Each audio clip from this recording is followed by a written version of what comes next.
So how did this all start? Or like how, like who created 3IE? When was this? So that was just quickly give you like a background.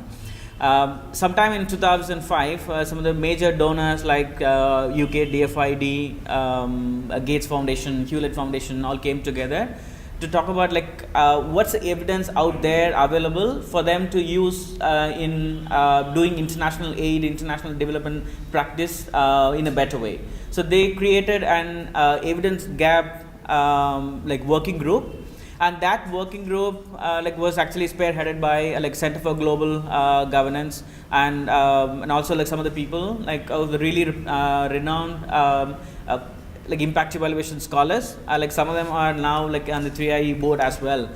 So they like studied like the available evidence in 2005 and found that so much of money spent on international development. Like, for example, like take the developing countries spending money on development and international aid, but even like as late as 2005, many of these international development programs really didn't have like studies associated with that, or like kind of studies saying that how effective were they. How effective were they in like reaching out to people, or like on impacting what they were actually like supposed to like do. So what then this working group suggested was to create an independent organization to promote like creating evidence and also use of evidence. So that's how 3IE was born. Like this working group was the one that named the organization as like International Initiative for Impact Evaluation. So in 2008, 3IE was like created. But if you also look at the number of impact evaluations and international development, like we have the database, and if you plot all the studies like year-wise, we could actually see that the number of evaluations have actually gone up like exponentially after 2008, like 7-8. Of course, it's just not 3IE funded studies, but also there were so many other organizations started working around the same time. Like say, you must have heard about like a JPAL, IPA, and so on. So these are all like organizations that do a lot of like randomized control trials and other like impact evaluations. So there's like so much of like interest in the last 10 years. So now I'll actually take you through some of the key like questions and like what exactly like impact evaluations, like why do we do that? How is it different from like the regular monitoring or like other process evaluations that we are like so used to? Okay, even before we go into evidence informed policy making, how do you think policies are made generally? Every political party have their own ideology. Like the two big parties here in the center would have like their own ideologies that would influence all the policies that we have. And of course, like when I say like party, some of the individuals also come with their own like ideologies. So broadly, this shapes like what are the policies that like we have. Like so for example, if you look at the initial like times like of our development planning, some of the personalities actually really shaped like our like 5-year plan and thinking and so on. So both individuals as well as like parties shape thinking.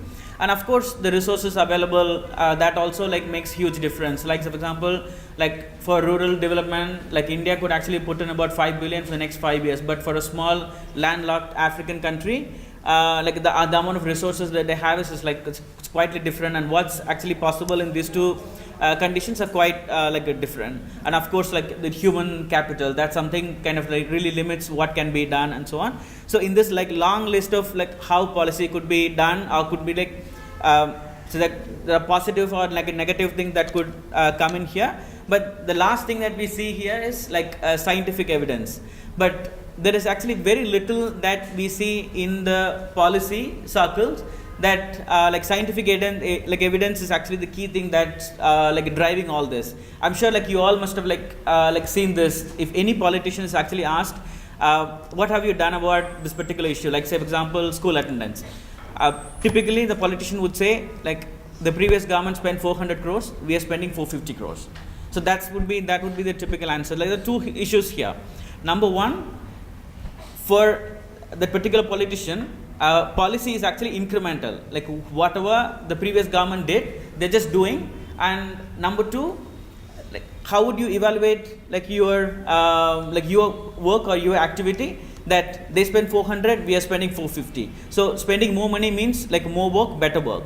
So neither of that actually would actually constitute really like evidence-based like a policy making. So but here what we are saying is it's just like, it need not be necessarily incremental, or it need not like just continuing the old policy. It need not be like helpful for the people we are actually trying to like make the lives like change. So, okay, so let's look into some of the key things that like why do we have to evaluate. Like I said, just continuing a program may not be necessarily good. So like we'll have to look at whether it's like really worth like scaling up the program or like winding down the program and so on. And another major issue here is the political sustainability. Like there's a very interesting example here. This Progressa or like Opportunitas. Anyone heard about this program? This is a program in Latin America. In the late 90s, the finance minister there, who was actually coming up with this program, thought that by the time he would set everything up, his government wouldn't actually survive to like roll this out. So what he did was, he did a small pilot, but he built in like impact evaluation into the program. And that impact evaluation evidence was so strong that it was showing that the program was working. So the next government really could not say that they want to like shut this down and then kind of bring in their own program. So what they did was they promptly changed the name into like Opportunities and continued the program. Like we also have an example close home. This MG Narega like was actually done by the previous government, was actually like going well. And then when the new government came in, there was a question like whether this program would be like continuing or not. But the evidence that we have gathered so far, like by 2014, including some of the 3IE funded impact evaluations, are actually showing that this MG Narega was in fact actually working. So the new government has actually taken up to the next level. So the evidence available is actually something very important that would kind of give like a program a political sustainability. The second example that I have here, the South Africa like youth subsidy program. This also like the political economy is something very important in any policy making. Like for example, in this case, the South African government was trying to like support unemployed youth, give them like a 3-year scholarship to do apprenticeship and then kind of get into the formal job market. Apparently, the government, the ruling party and the opposition party both thought this was actually working, and this unemployed youth who are actually more susceptible to like criminal activities will actually, you take them out of their regular like activity, put them into job. That also kind of helps them in reducing like law and order issues. So they both the parties thought it was actually useful, but then the opposition came from the formal like labor organizations. They thought the government was actually like infusing unemployed youths into the labor market, and this was actually kind of like hurting the existing like job holders like opportunities. So there was actually like kind of a logjam, and they really couldn't actually like move this in the parliament. And one of the 3IE funded impact evaluations actually showed that this program did really help in increasing the employment and also reducing like criminal activities and so on. So the Prime Minister did mention this study, the study findings in the Parliament in his speech, and the act was actually passed. So even in the case of like say political like inertia, or like to convince that existing government that a program is actually working or not working, like even it could be one like impact evaluation, like a credible evidence could actually like change the whole course of policy making. And then on the resource allocation like issues, again this is a very interesting example. Like this is from Indonesia. There was actually massive campaign for like reducing like fertility, and it was actually working. Everybody thought the family planning program was actually working and fertility rate was actually going down. But then later this and there is massive money going into scaling up the program and so on. But then later studies have actually found that it's just not the program, but it's actually in fact economic growth and then like new job opportunities for women, which is what actually reducing fertility rate. So all that money that was spent on the program, though was actually helpful in some way in actually making the health system like work better and so on, but that wasn't actually the primary reason for all the positive effects that they were seeing on like reduction in fertility rate and so on. So like evidence could be like really useful in ensuring that the program actually gets resources from the budget, or like gets support from the political parties for continuing or discontinuing, or to ensure that like whether we are spending the money on this like properly or not. This is about like one single like study, like one single intervention, like say MG Narega. Like should we scale this up or like wind this down completely? Like that's one aspect. Just to reach to one development goal, like increasing enrollment, there could be multiple ways of doing it. Like so for example, there are several like supply side interventions that we can do to increase enrollment, like say building schools, or like more number of teachers, reducing like teacher student like ratio, or like better teacher training and so on. There's one kind of like slew of like interventions available there. And then there is another set of like interventions on the like the demand side. So reducing the cost of like going to schools, like say for example providing meals and uniforms and so on. So you have another set of like interventions here. And then there is a third set of things which is completely unexpected, like ones, just giving deworming pills to students that reduces their like leave days, or sick leave days, and that also increases like attendance, the number of days that like children attend school, and also like their like cognitive abilities and so on. So there could be like several interventions that would lead to one single like outcome. But so the impact evaluation could actually kind of help us pick what is actually working, and like Danny was talking about like how effective the intervention is and also how cost effective it is. So we could actually compare this impact evaluations which has cost effectiveness built into it across this like battery of interventions, like right from like you have like all this supply side, all this demand side, and this unexpected like miscellaneous interventions, and what is actually cheapest to do. And there is a very interesting comparison done by JPAL across these interventions. They actually show that say for example in Kenya, it only costs like less than $1 to increase like 1 unit of enrollment if you give deworming pills. But then it costs about like $50 if you give like uniform, and $90 like if like you want to increase like the student teacher ratio. So there are like the interventions leading to same outcome, but then the cost is like so very different. But then that's not same exactly, like what is true for Kenya may not be true for India, because in India, like say teacher like interventions are relatively cheaper, but then deworming doesn't seem to be working exactly the same way. So having like impact evaluations could actually also kind of help us compare within like a particular domain, or like to achieve one single goal, what are the different things that we could do, that also we could compare. Okay, I'm sure like this you all have actually like heard about that M&E, like monitoring, or like generally like understanding the program intervention, like the process evaluation. So in any intervention there would be activities, there would be inputs, like outputs and so on. So like measuring what exactly are we doing, like what are the inputs that are we giving, like what's the like human capital input, what's the like resources, or like say for example if it's a school feeding program, human capital inputs are there, and like equipments are there, like other like groceries and so on are there. These are like the inputs and activities, and then the output is cooked food that's available in the right quantity, quality, and so on. So like measuring and keeping track of all these activities is what actually like a monitoring, and the process evaluation is to like understand like how effectively have you implemented this, like so the implementation like fidelity is what we would be like looking at in like process evaluation. So this both monitoring and process evaluation, what exactly we are trying to do is to see what have we done, what exactly have we done is what we would be looking at.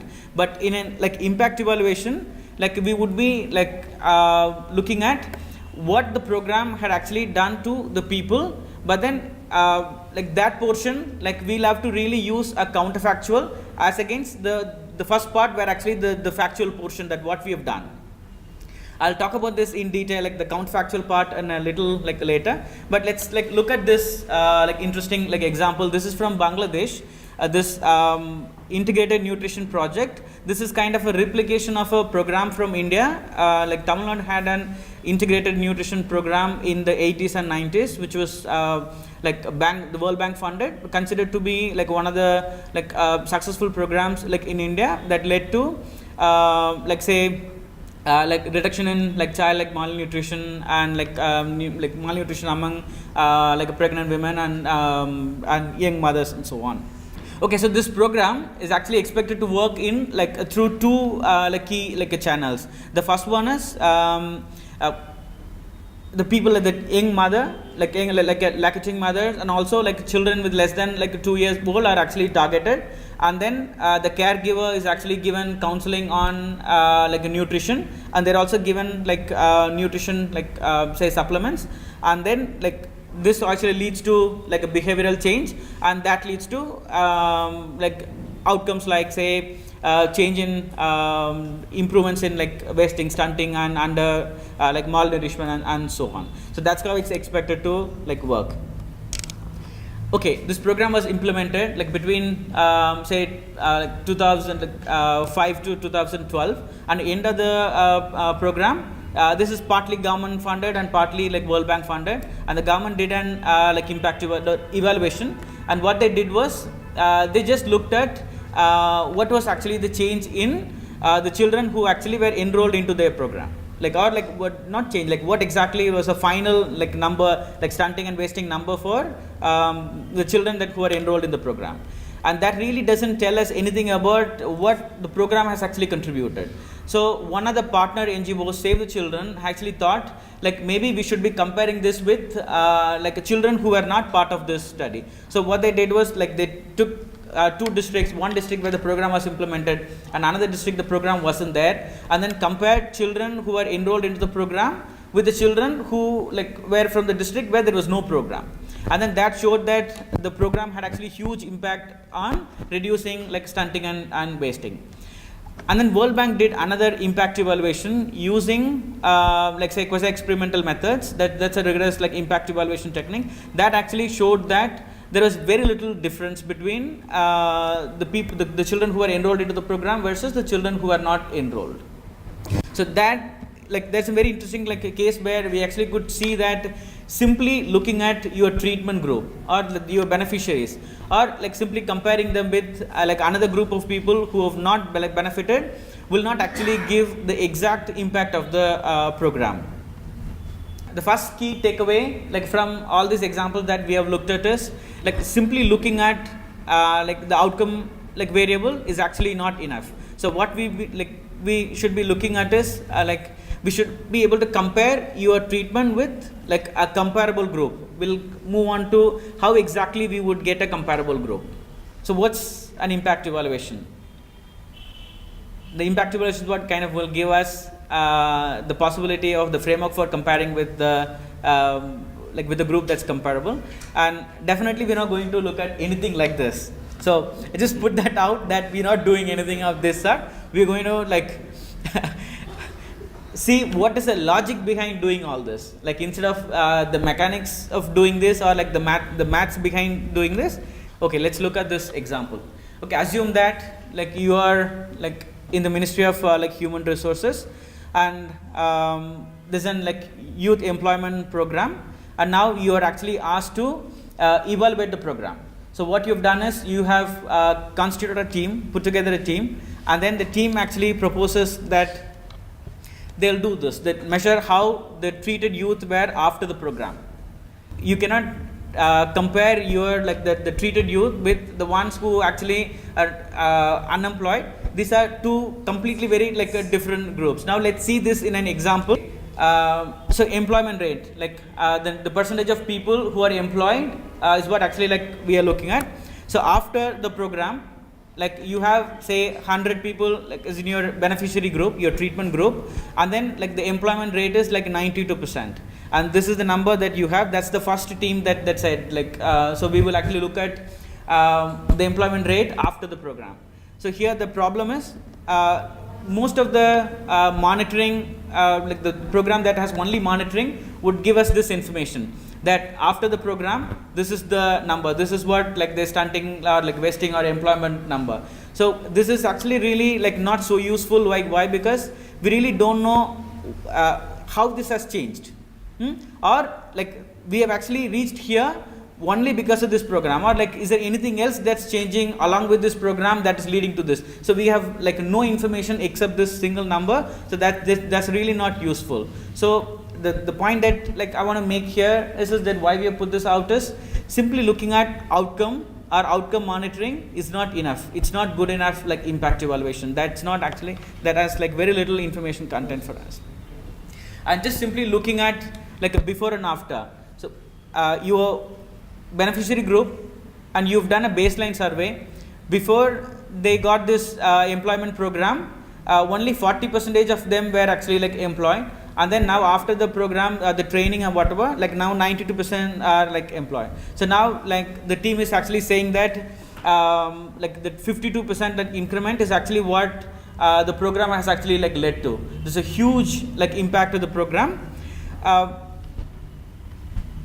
But then there is a problem. There is a problem of like, this problem is called like confounding, when a group has actually like improved or something has changed. Of course your program is out there trying to make the change, but then there is a whole lot of things that is changing. Like we have like as a whole, as a society, we are growing, right? So there are so many things that changing. There could be other programs, there could be other government programs that like working like simultaneously, or other NGO programs that could be like happening simultaneously. So here what you are capturing is, you are capturing the total contribution of everything that's happening there, just not your program. So you can say that this is the change, but you really cannot attribute that to your program. Like this is actually like this change because of the whole systemic change. So that's again not like impact evaluation. You're not actually trying to kind of like pinpoint like this exactly is my program's contribution. Now if you compare like your treatment with like a comparison group who did not have the program, say like your treatment after the intervention has 92% employment rate, but your comparison group has 84% employment rate. So the difference is 8%. So before the program, this two teams could have been completely different. Like say for example, your treatment group could have been on a much lower like a base, or your control group could have been on a much lower base. Like just as an example, think of like a productivity, worker productivity training. Typically that is given to workers who actually lag behind, or like a special class 2 students. This is actually given to students who are actually like who are falling behind. So this group to begin with is very different from the ones who are not getting the program. So you really cannot compare these two. So that's what actually the selection bias that that leading to like a problem. So solving this selection bias, ensuring that your treatment group and control group is actually the crux of this whole exercise. So like Danny said, randomized control trial does this best. So though there is no hierarchy, it's all like depends on what is actually feasible given the intervention, what is possible given the resources and so on. But randomized control trial solves this problem much better than any other methods that like we have. So now we like talked about like a counterfactual. A comparison group, it's kind of like naturally like happens that they are actually outside the program like area, they don't get the program. But in the control group, like what happens is in a randomized control trial, you assign the program to a small group, but you really do not assign to assign the program to another group, which is actually eligible, but you don't assign. So you keep them as your control. But in the comparison group, like you are actually using them for like comparing purposes, but you're really not controlling like what's actually happening. So these two are actually very important for us to understand the counterfactual. So like basically like what actually like happens like here is like when you like you have a program now, like you want to compare like what happens when there is no program. Now like say I'm actually enrolled into the training program, and now if I have to compare like what would actually happen to me if I don't have like a program, so then like I should be there in the training and I should be there in the like no training group as well. So that's impossible that like we can do.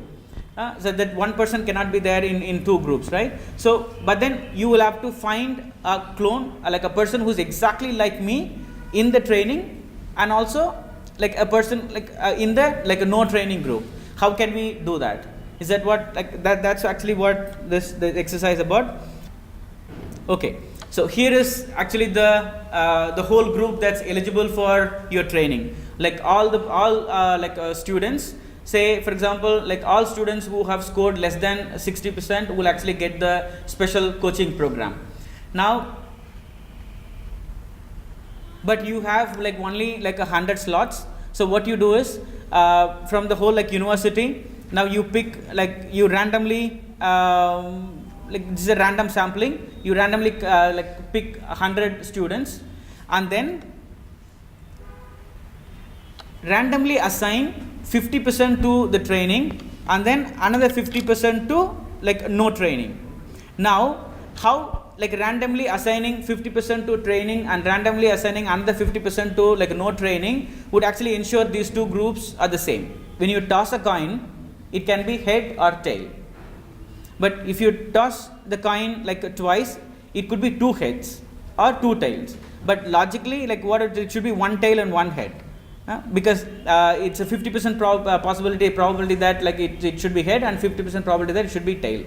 But when you toss it twice, it will not happen. When you toss it twice, will it be 5-5? Maybe, may not be. It could be 6-4. Could even be 7-3. You toss it 50 times, will it be 25-25? It could be 26-24, 27 like that. But if you toss it 500 times, then it will be very close to 250 heads, 250 tails. If you toss the coin for 1000 times, it will be approaching that 500 mark, like exactly 50% tail, 50% head. So if you have enough number, like the really large number, then like the probability approaches to actually its limit. So that's what actually we are trying to use here. Now, like you have say 1000 slots for the students, and now you have randomly assigned 500 students to like here we have all the students who have scored less than 60, right, to begin with, and you have assigned 500 randomly picked 500 students.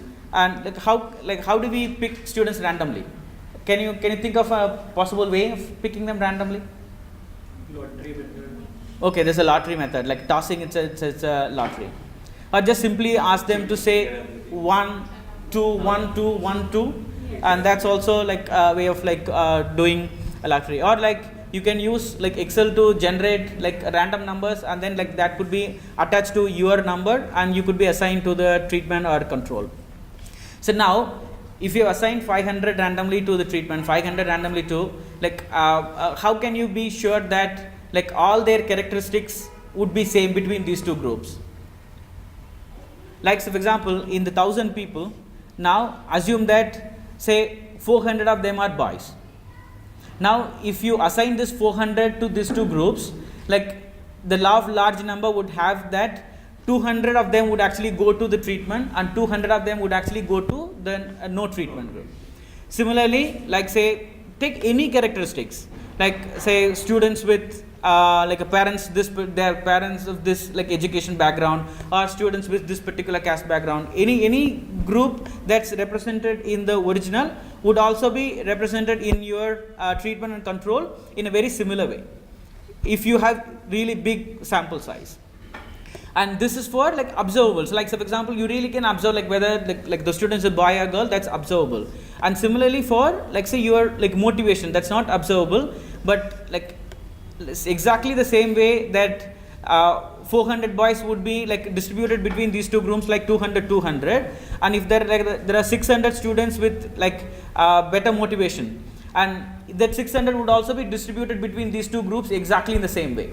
That 300 would actually go to the treatment, 300 would actually go to the control. So this like randomly picking everyone who's eligible and assigning half of them to the treatment and assigning half of them to the control ensures that these two groups are exactly the same in all the parameters that you have.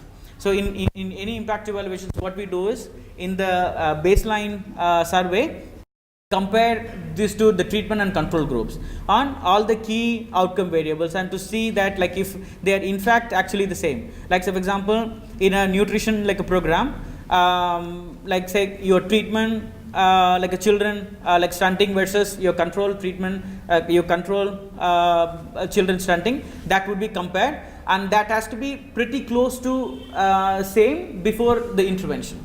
So that if that is the case, then your randomization has actually worked. And like, so that's also to say that like all that like selection bias that we talked about, which creates a problem, is actually solved here, because selection bias is basically your groups are not same, right? That they are not comparable. But here by randomizing, we have ensured that they are same, they are comparable, and there is no bias. So that this law of large numbers, what we have actually like talked. So okay, how can we like randomize? I'm not going into the details of all the impact evaluation techniques. I'm going to only talk about like this randomization. Like I said, like randomization solves most of the issues like say selection bias and so on. So we'll like just look into like some of the possible ways of like doing this. Okay, but before we go into this, is randomization ethical?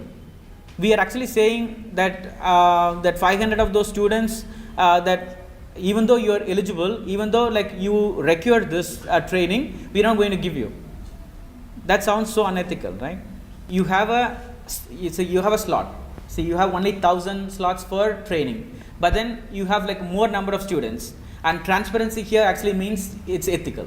Like otherwise, like say you have 2,000 eligible students, 1,000 of them should be assigned to the program, or like 500 of them should be assigned to the program. If it is not transparent, then it could be unethical. Like that could be like a ways that assigning that may not be fair. But here, like randomization actually becomes fair when there is oversubscription. There are more people than the what program could actually accommodate. So that's one of the key criteria, that when there is more people and you have limited number of slots, you can randomly assign, and that's actually quite fair. That's probably the fairest way that you can actually do, that you are giving everybody equal chance to be picked or not picked. And you can also kind of create this like oversubscription. Like so for example, like in one of the studies that like we funded, the eligibility criteria was like say the score was 50%, but then the program did have like enough slot for everyone who actually scored 50%. But then if that's the case, then we will not be able to like use randomization. So what the team did was, the team reduced the bar a bit.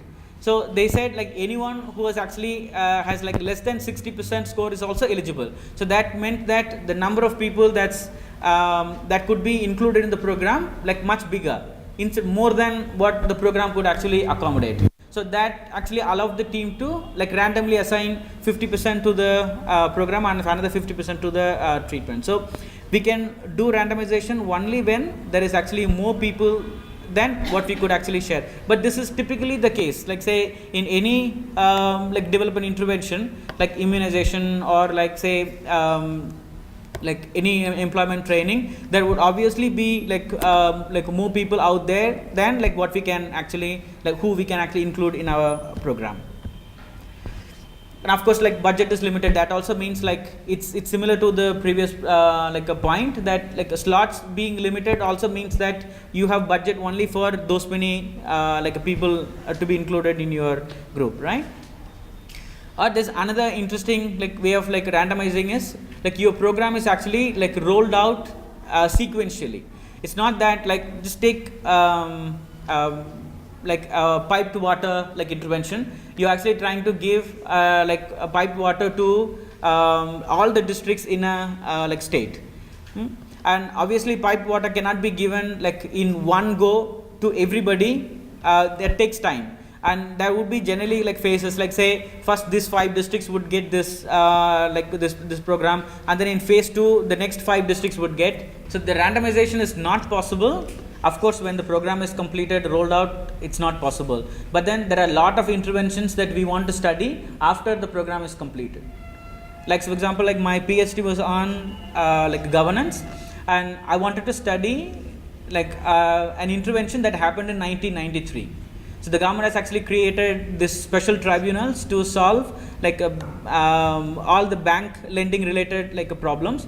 Like otherwise, if the like say if the banks actually have to like file a case against like someone who has actually defaulted their loan, the banks have to go to the civil court, and civil courts would take a lot of time, 8 to 10 years, and then by the time the collateral that bank has would actually be run down, or like the bank will not be able to use the collateral. But now the government has actually created a special tribunal. The bank can actually go to the tribunal will solve the problem in a year. And then like my theory of change was, since the problem is solved in a year, the banks would have actually much better incentive to lend more to private sector now, because in case if the people default, they can actually get the collateral very easily. So, but then the program was actually done in like 1993, and I was actually doing this in 2008-9, and obviously like randomization was not possible. So I was actually looking for like a possibility of creating a control group. Like, so since it's not randomization, control group is not possible. So what I was actually looking for, a potential comparison group. So then I found that the tribunal was introduced in like say about some 7-8 states, not in other major. There are 18 major states, right? So some 8 states got this, and other 9-10 states didn't get this. And this is for some administrative reason, and there was no logic to that, and it could be kind of considered as like a randomly it was assigned to like some states. And I just looked at like say the state wise existing like bank lending related problems, a number of cases and so on, just to see that like say in a state where there is more like a number of like bank cases in civil court, that is the reason that the state has got the program or not. I wanted to check that. So there was no correlation that I could find, so I could kind of show that it was as random as possible. And then I compared the banks that are from the states which has got this tribunal versus the states that didn't get this program. So now I have actually banks which has access to the tribunal versus the banks that did not have access to the tribunal. So I've kind of created a comparison group. So it's possible to do an impact evaluation after the program is completed, but then randomization is not possible. So what I did is a difference in difference method.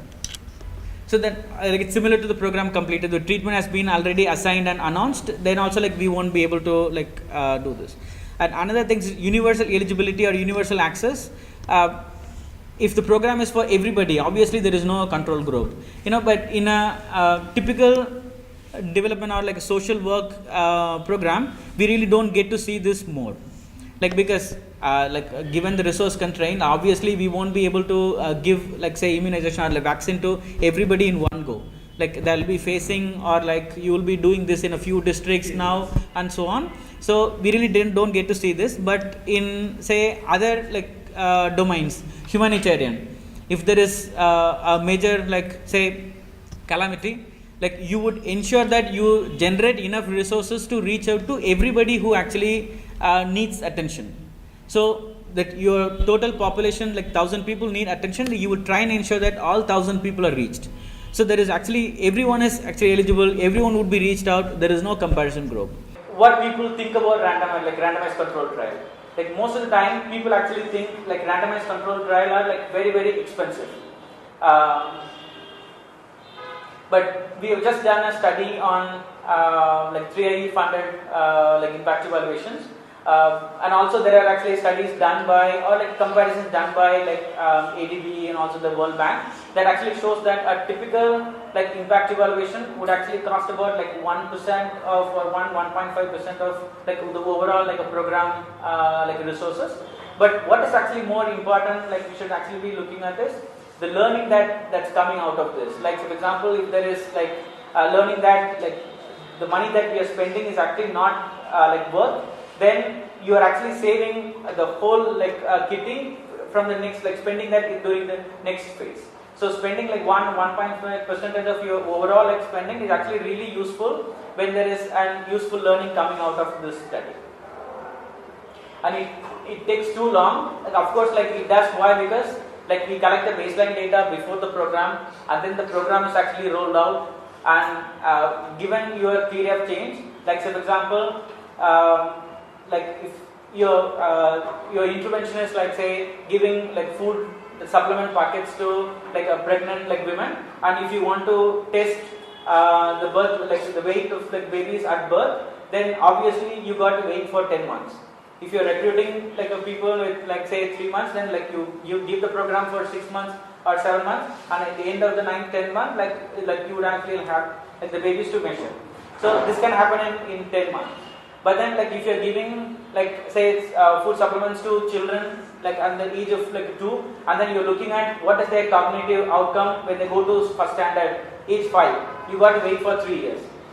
And if like the example that Dan was like talking about, like you give like this the special like mother care when the children were actually born, but then if you're looking at what is their like employment outcome, you got to wait for 20 years for them to go into the employment market. So depending on like what is your intervention period of change, you got to wait to like enough number of periods for doing your inline survey and then do the study. So a typical impact evaluations are like run from say 3 to like more number of like years. But for policymakers, what actually they need is when they are implementing the program, they need like inputs on like how well the program is actually going. So like ultimately after the program is all like rolled out, like the research is coming and telling that like that your program is working or not working is actually not so useful for that current phase, but of course it's useful for the next phase. That's what we're all looking at. But like here is where like I want to say that like impact evaluations are important, but then it has only like some specific like purpose that it can give you very useful learning on whether it's working and whether it's useful to scale up or not. But while the program is ongoing, there is scope for like monitoring, process evaluation and all other kinds of like evaluation and research to provide necessary inputs to the policymakers. So like how we should actually see this is like impact evaluation is like one among several key things that we could do. So this is not actually a silver bullet that okay like we found this new methodology that's been actually growing so fast in the last 10 years and this would actually solve all our development questions, like all that we didn't know about development would be solved by this is actually not true. So this would actually give us like answers to a particular type of questions. But there is scope for everything else, like say process evaluations, like formative evaluations, like the regular monitoring and so on. So too difficult to design and implement, but this in fact actually not the true. Why? Because this randomized control trial is one of the like the simplest thing to like understand. Like for example, like it really doesn't involve the kind of maths that I actually showed.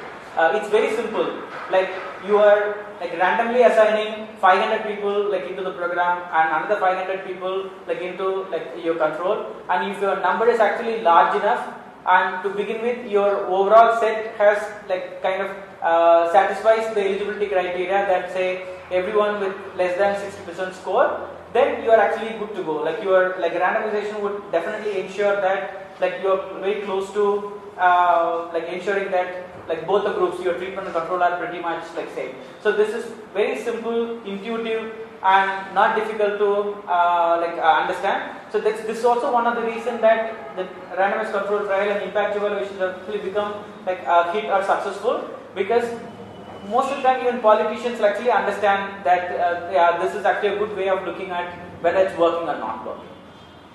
But what is actually more difficult is actually implementing that in the field, because like your top boss sitting in Delhi might accept that okay, let's do randomization. This is a very it looks like a very good study, and we would be able to like understand whether our program is working or not working. But then if the program is actually implemented in UP or Bihar, like someone the last mile worker or like the people at the district level might not understand the importance of like randomization, or like might not actually comply to like the exact process of like randomization. So like working with like the last mile workers would actually like ensure that the program is actually in fact like very well like implemented. So some of the initial studies that 3IE funded in 2009-10, the researchers were actually like exactly like researchers. They collected baseline data. The program was actually rolled out by the government, and then they went to the field after 3 years or 4 years, whenever it's required, for the inline, collected the data, came back and did the analysis.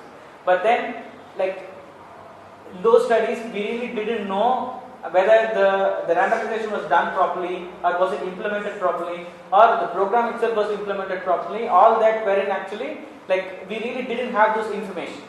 So even though like the final impact evaluation was actually showing that the program is working or not working, we really wouldn't be able to make sense out of like why it's working or why it's not working. So now like what we do is like we built in like process evaluations and other qualitative studies to understand like how the randomization was actually done, how the program rollout happened, like the implementation like fidelity, like was every like beneficiary received the program exactly the same way, the same intensity, same quality and so on. So that now we know that the program was rolled out well and it reached to all the beneficiaries exactly the way it was intended. Now the impact evaluation would actually tell us whether the theory, the understanding that giving the program in this way is working or not, like your impact evaluation would actually tell. So like doing an impact evaluation like a randomized controlled trial along with a good like a deal of say qualitative evaluations and process evaluation would actually what will give us like all the information to understand both the channels of impact and ultimate impact.